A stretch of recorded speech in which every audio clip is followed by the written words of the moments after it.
As a professional photographer, Andrew James has a keen eye for good camera work, and the idea for the Rainham History website began 21 years ago.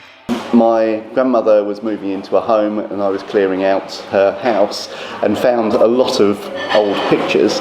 At the time, the internet was just starting to get going. I was doing web development in my main job and decided that it would be a good idea to actually be able to put these pictures online so that other people could see them. Apart from photos of her childhood that were 100 years old, there were records of how places like the Wigmore area used to look. Originally, plots were sold off for individual households to be able to build their own house. So if you go around the area, you notice that every house is pretty much different. And there were photos of the area as it was built up. But it isn't the oldest photos that inspire most interest. Some of the ones that are not that old seem to get the best reactions.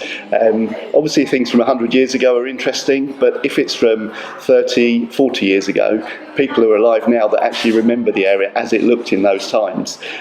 So particularly things from the 70s and 80s, where you've had snow, some of the really deep snow in the late 80s. Some of those pictures have gone absolutely crazy with a number of people looking at them.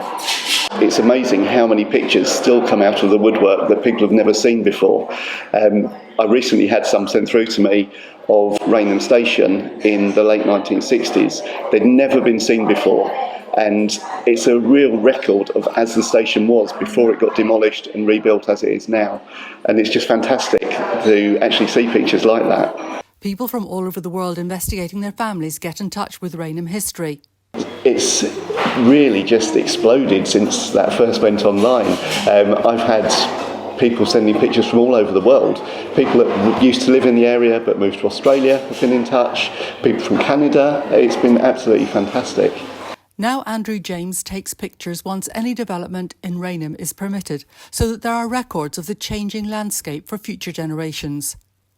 I think recording as the area is now is really important because it shows, although there has been a huge amount of development, some of the proposals will just completely destroy the feel of the area. Photographs from Rainham History are shared online and through talks at the local historical society.